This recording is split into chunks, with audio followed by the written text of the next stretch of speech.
Well, if it is a subject that you don't think about much, then it is conceivable that you could launch it and just leave the idea alone, and it would show up in your experience, and you would say, oh, I have this vague recollection of saying I wanted that, and look, here it is.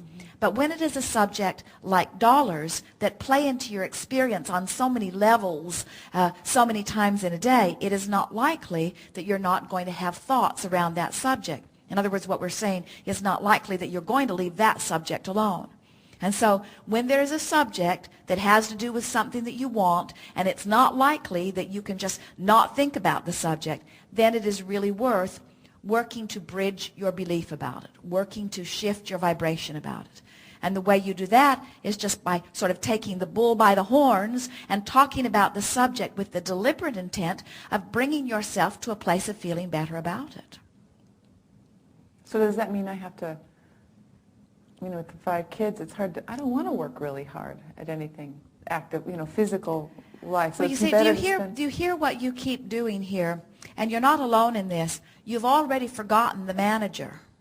Because all of this has been your responsibility. The 5 kids are my responsibility. All their happiness is my responsibility. Everything's my responsibility. I've got so much responsibility. I don't have time to do the things I really want to do. And what we're wanting you to realize is it doesn't take very much time to feel an idea be born and ponder it and muse it for the pleasure of doing so, and then delegate to the manager. When we begin to talk about time with our physical friends, we want you to understand that there's a huge leverage of time that comes when you imagine a little more and act a little less. We often say to our friends that if we had come together on the first day of your physical experience, it would have been much easier for you to hear what we're giving you here, because you would not have gathered up all the resistance that keeps you from being in this place of receiving fully all that you're wanting. But because you've had the opportunity through this life experience to pick up some stuff along your physical trail that serves as resistance, and then it does require a little bit of letting go of some of that resistance. And the easiest way to go about that is by recognizing that the way you feel is your indicator of any resistance that is there.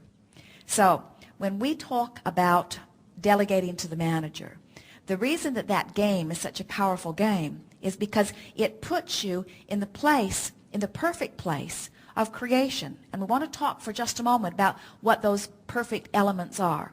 In order to deliberately create anything, here is the process. Identify the desire and vibrate in harmony with it. And we're going to say that in a few different ways. Identify the desire and don't contradict it with a belief that doesn't match it. Identify the desire and offer the vibration, find the feeling place of the desire. So if you're standing here, let's say you're too busy, you've got too much to do, you have too many people depending on you, it feels like you don't have time to do some of the things you'd like to do.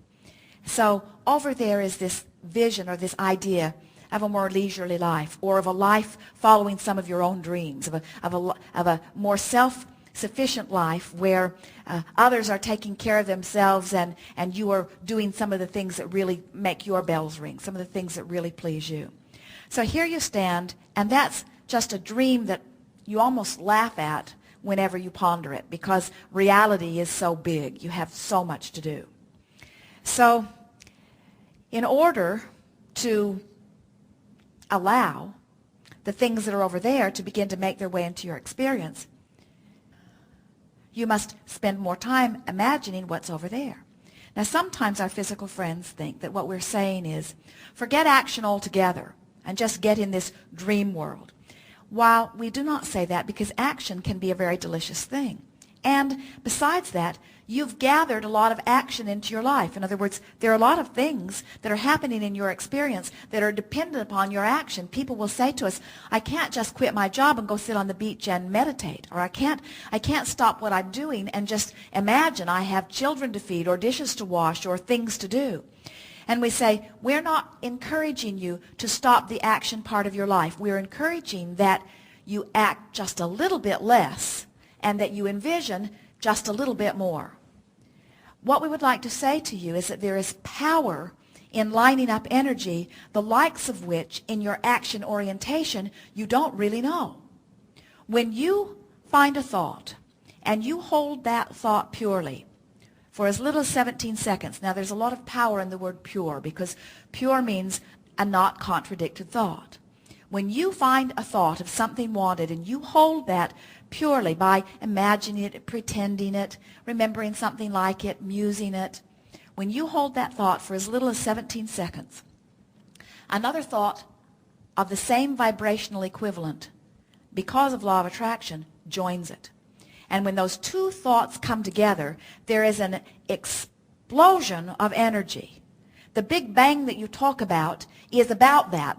This you could call a little bang. In other words, when two thoughts come together in the first 17 seconds.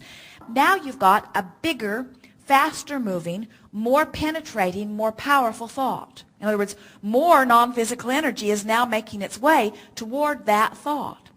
Now if you take that thought and you ponder it further and you imagine it further and you play with it further, you milk it further for good feelings. Now what happens when you cross the next 17-second mark is another explosion, only this thought is more powerful. So in order to give you an idea of the power of the thought, we would say to you that when that first 17 seconds joins, that there is an energy expansion that is equivalent to about 2,000 action hours. That's huge. When you cross the next 17-second mark, the expression of energy is 10 times the first. 20,000 action hours just by walking across that next mark. When you hold it for the third sequence of 17 seconds, another 10 times. I'm holding the emotional thought, or I'm holding like an image of what it is I'm headed towards? Well, you cannot separate the emotion from the thought, because if the thought is pure, then the emotion is one of passion, or the emotion is one of eagerness. In other words, when a thought is pure, there is no contradiction within it, so it's a good feeling thought. And so calling it an emotional thought adds a little bit of power to it. In other words, when you hold a thought and then hold the thought and hold the thought and hold the thought, each time there is another 17 seconds of non-contradiction, the thought catapults into a whole new level. So that 68 seconds of pure thought has huge action consequences. You see, that's why we say one who's connected to Source is many, many, many times more powerful than one who is not, because there is no self-defeating that is going on, you see. We watch Jerry and Esther. Sometimes they get so involved in the details of their experience that it feels to them like Jerry will say, we've got a tiger by the tail. It feels to them like they're sort of being dragged down the road by the intentions that they've gathered along the way. And frequently they have to stop and ask themselves, are we doing this immediate stuff because it is the most important stuff, or did it just make its way into the forefront of our life experience, and so now it is sort of running our life rather than us running our own life? And so frequently you must stop and evaluate, how am I doing? And you know how you can tell. You see, we would not say that a very, very, very, very busy person is necessarily not in a great place, because there is something exhilarating about lots of focus flowing through you. But when that feeling of busy changes from eagerness and enthusiasm to overwhelmment, now that means there is resistance in the mix. And that means you are not allowing the fairies of the universe, so to speak, or the manager to work on your behalf, because you're holding yourself in vibrational discord to the thing that the manager already knows you want. It's like saying to the manager in very clear-minded times, I want that, and I want that, and I want that, and I want that, and then doing everything that you can to hinder the manager, hiding from him, not telling him where you are, turning off your phone so he can't reach you. You see?